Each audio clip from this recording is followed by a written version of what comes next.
the Bringing Intimacy Back show. Well, today we're talking about something that doesn't get talked about a lot around here, and it's everything you need to know about male sexual problems. And some of you may say, men have sexual problems?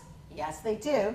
And so today I have a special guest, an expert in the field. It's Dr. Richard Sigel, which is known by Dr. Ricky. And of course, he's a licensed mental health counselor here in the state of Florida. He's a board certified counselor, sex therapist, which is certified by the American Association of Sexuality Educators, Counselors, and Therapists. He's the director of Modern Sex Therapy Institute. He has over 20 years experience in working with sexuality and education, addiction treatment, teaching on college campuses, and he maintains a private practice. He also has his first title of a co-edited book that it's being published is The Art of Sex Therapy Supervision. And he also works with his brother every Monday night, I think at 8 o'clock. 9 o'clock. 9 o'clock on Facebook, when it's called the Sex Talk with the Sigel Brothers. Right. Welcome, Dr. Ricky. How are you doing? Dr. April, I'm thrilled to be here. I'm doing really well. Thank you so much. Good. So can you share with, because I get to know you a little bit. He's actually one of my supervisors. And so can you share with our audience members, how did you even get started in this field of helping individuals and couples? I was about 7, and I thought when I grow up I'm going to be a sex therapist. No, absolutely not. My whole career is a series of happy accidents. I never had the thought of even going into mental health counseling, no less ending up a sex therapist. Very happy accidents, I'm happy to say. Okay. But I'm grateful every day for the career that just sort of found me. Okay, how did it find you? Indirectly through, I went from pharmacy school to working in drug and alcohol treatment from Philadelphia to Florida with a focus on clinical toxicology and perhaps too many extracurricular activities. Okay. I left that field really out of philosophical differences, or quite frankly a bit of disgust. At that time, I'm sure you remember back in the early 90s when little mom and pop treatment centers kind of became hospitalized, and the model that continues now. I was a young tech in those days, working night shifts and things, but just didn't feel right with the idea of people coming in to get off drugs, and the very first thing we did was put them on drugs. So I left that and had a coffee shop before that was trendy outside of Seattle, and through just a synchronicity, some would say serendipity. Okay. My ex-wife and I found ourselves expecting, and in a panic, what am I going to do? I need a real job. Right, I was of course. around playing music and running a coffee house. When I was working in drug and alcohol treatment, my brother, my partner in Sex Talk, was the first male sexuality educator working for Planned Parenthood in Florida. Okay. On a grant from Children's Services Council that went back to the 1980s. They were funding for the first time programs, outreach for teen dads, particularly among high-risk youth. He had moved on from that job. We had the sex and drug things going there for a while, a little rock and roll on the side. And just while I said, what am I going to do? I need a job. We have a baby on the way. Someone from Planned Parenthood contacted him, urgently needing someone for his previous position. So that led to 15 years as a sexuality educator. Wow, yes. And now you're the director of Modern Sex Therapy Institute. Right. Yeah, how did you even... Also, the hand of fate. Through my outreach in sexuality education, I came to know, through the brilliant, wonderful Marilyn Volker, I'm sure you know, everyone around here is familiar with Dr. Marilyn. Through her, I met Dr. Susan Lee, sadly my deceased former mentor and supervisor. Became faculty for her. She moved to Florida after being trained in New York by the legendary Helen Singer Kaplan, who kind of started sex therapy in the style that you and I are probably most familiar with, kind of post-Masters and Johnson. Okay, awesome, yes. Well, this show here is about intimacy. How do you define intimacy? A nakedness.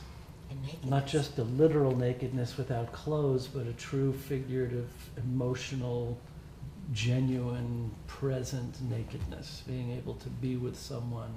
You know, I mean, just think of the idea of sharing the orgasm face with someone else. Right.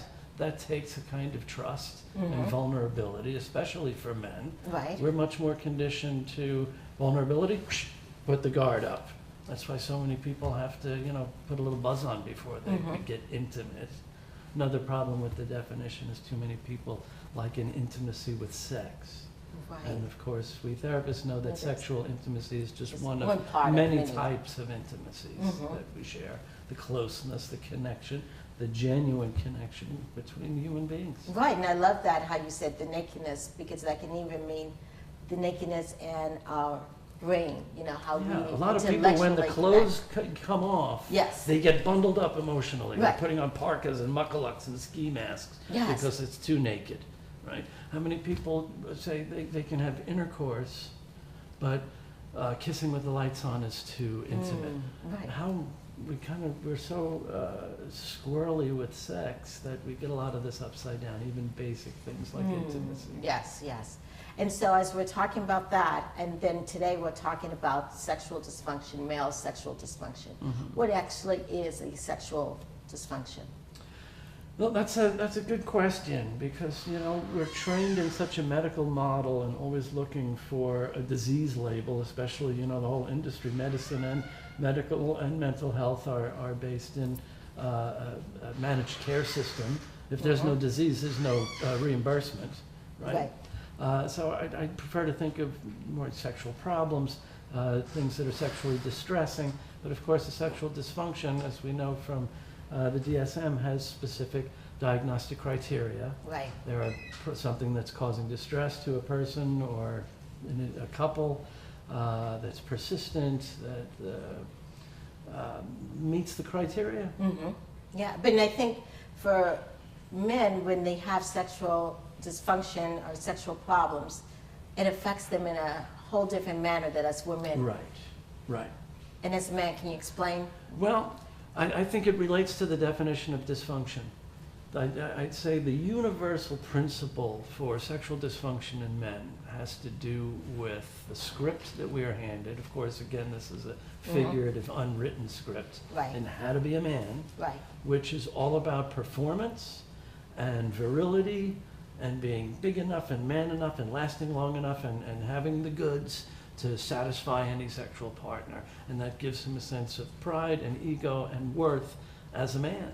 And it's gibberish, right? Because sex is not work. Right. Even if you're getting paid for it, even if you're a sex worker, you're entitled to enjoy yourself and Right. have pleasure. Sex is pleasurable and fun and present. Most guys, see, this is I'd like how you pointed out that kind of gender, the stereotype gender differences. That men are all thinking about sex all the time and horny and looking for every opportunity to have sex. And while that may be true for lots Right. and lots of guys, we have more testosterone. It doesn't mean that women don't get horny and randy. But that the stereotype says that men are horny all the time and any opportunity. But in fact, when there is an opportunity, right next to the oh goody goody, Right. there's an uh-oh, we're on. Right. And a man's every sexual episode becomes a test of his worth as a man. Yes, yes. And when we come back, we're going to take a short break.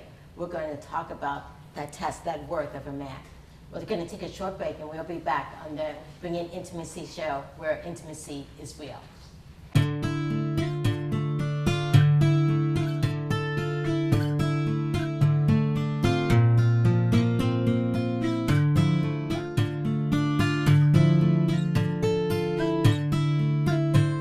Welcome back to the Bring In Intimacy show, where intimacy is real. And today what we're talking about is male sexual problems. And we have with us a special guest, Dr. Ricky. And Dr. Ricky was just talking about, as men, that sometimes when they're having sexual problems, it affects their whole body, their whole mind, soul, their self-esteem. Right. Yes. Well, again, you asked me what is a sexual dysfunction and what are sexual problems, and I think we'll just name it specifically, right? Right. Because really, for men, it always comes down to those performance issues, those penis problems. Right. So it's either loss of an erection, Okay. which again is often met with catastrophe. If a man loses his erection, it's like it's crisis. Right. Oh my God, something's broken. There's something wrong with me. That's why I try and shy away from a dysfunction, like something's broken. Right. Or getting to the finish line too quickly. Mm-hmm. And again, that Right. may be contextual to a couple. You Right. might have a couple that says, he's too quick, he's rapid, he's a premature ejaculator, he can't last 15 minutes that I need. No, there are guys that can't last 15 seconds, Okay. right? They can't get their fly down Right. before climaxing. Or just delay, taking too long, or being unable to reach orgasm. Okay. All of those problems really have the same kind of cause, and it comes down to anxiety. Anxiety. And worrying about that pressure and performance. I love telling guys the number one surest way to lose an erection is to worry about losing an erection. Yeah. Because if it happens once, then the next time, what's the first thing on his mind? Oh, that better not happen again. Now that's a worry thought, that's anxiety, that's stress, that's a stimulant. Stimulants and erections do not, those scary warnings at the end of the Viagra commercials Yes. about erections lasting too long. That's a rare problem called priapism. Of course, that blood's got to get out. Right. Blood that stops moving clots, and a man doesn't want a penis full of clotted blood. But the first line of treatment is a stimulant. And very often that erection goes down. So if a guy's worrying about his sexual performance, he's like having sex on speed Right. instead of being that Relaxing. luxuriant, more, we talk about teaching folks, coaching folks how to relax into arousal. Yes. Right. And when you're talking about this anxiety, and actually it's performance anxiety. Yeah, and Yes. very often, and men and women do that too. That's when we're watching ourselves having sex, critiquing, Right. worrying about what do we look like, what's going on in the other person's mind. Like, we can read them. Right. And actually we're not actually being present. Exactly. We're in our mind thinking about things So you so have much. a combination of the two. In our heads, observing and worrying, critiquing, and most people just seeing sex as being goal-oriented. A friend of mine said, people aren't making love anymore, they're just getting off together. Right. Because the assumption, once it starts, we have to get to the goal. A lot of times I tell new couples in therapy, the first thing we're going to do is cut the end zones off the field. That's Okay. it. It's not a football game where you have to drive downfield to score. Right. It's like floor exercises in gymnastics where you play all over the field. Yeah, and I think what you're just saying is our culture. We're always taught that we have to perform, and there's a goal, and there's this, and there's that. Right.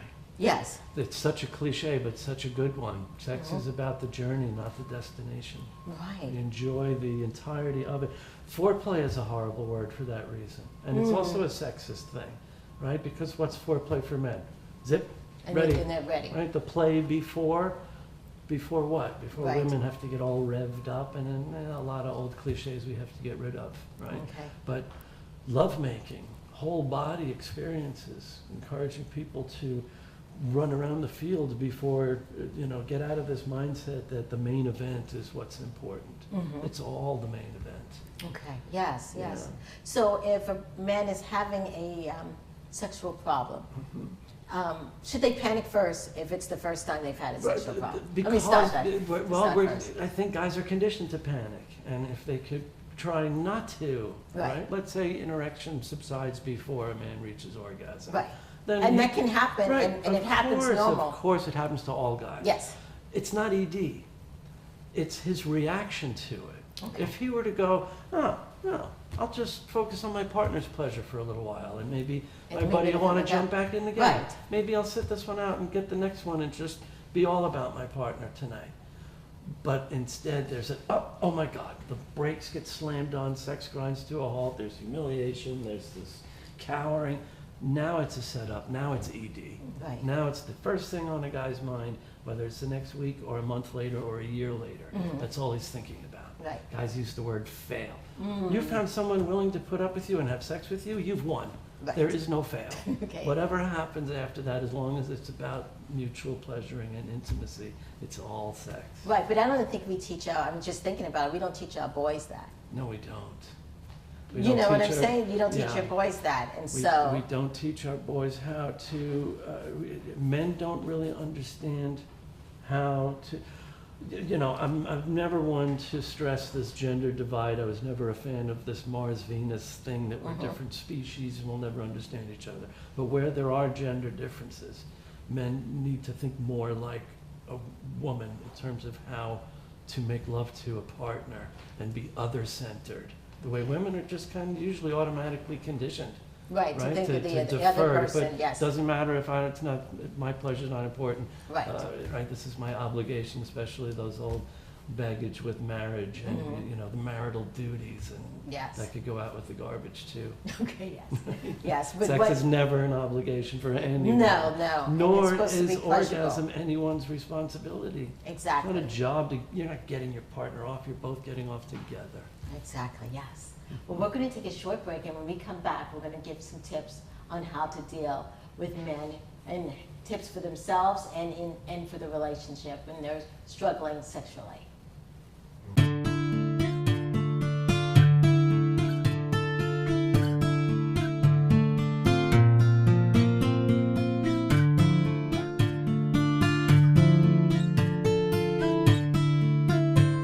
Welcome back to the Bringing Intimacy show, where intimacy is real.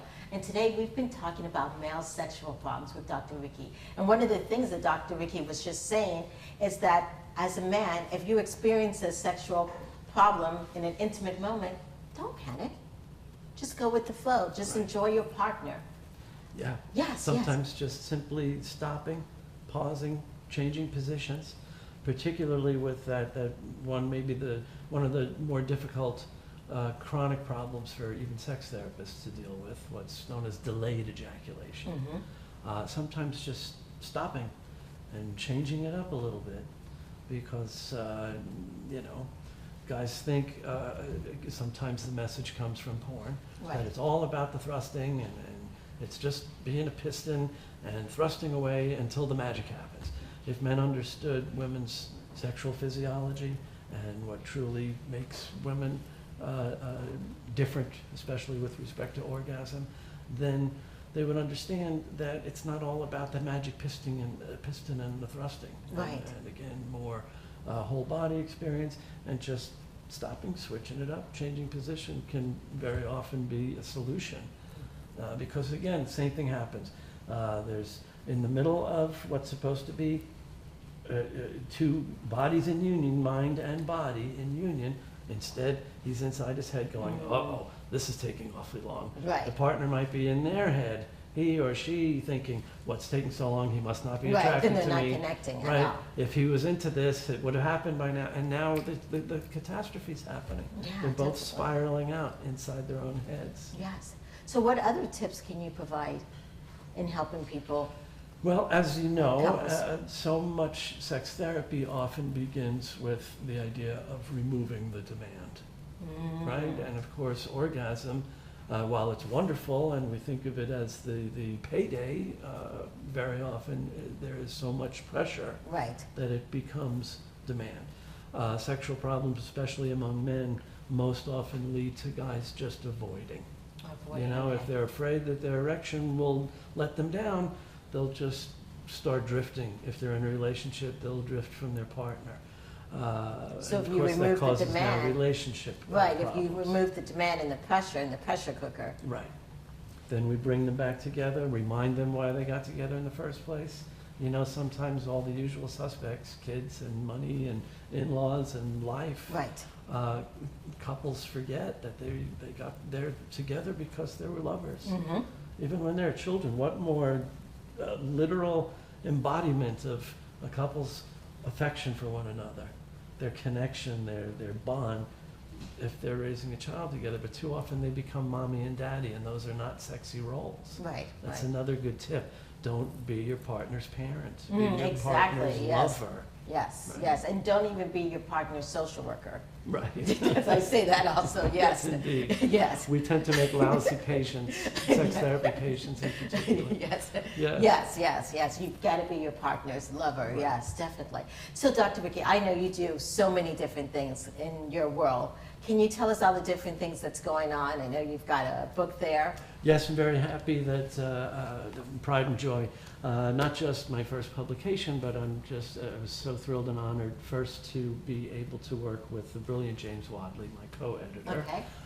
From Lincoln University in Philly, and that James and I had the opportunity to co-edit this, the first text on the subject of sex therapy supervision, And we were able to get together just some real giants in the field Right. to write each chapter.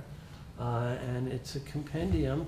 Hopefully it'll be attractive not just to sex therapy supervisors, but supervisors of all kinds, because as you know, as I know, as many of your guests talk about,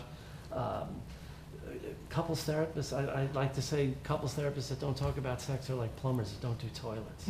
It's How do true, you yes. how do you work with couples and actively avoid talking about what's a crucial component of what makes couples couples? Right, definitely. You know, even in medicine, obstetrics.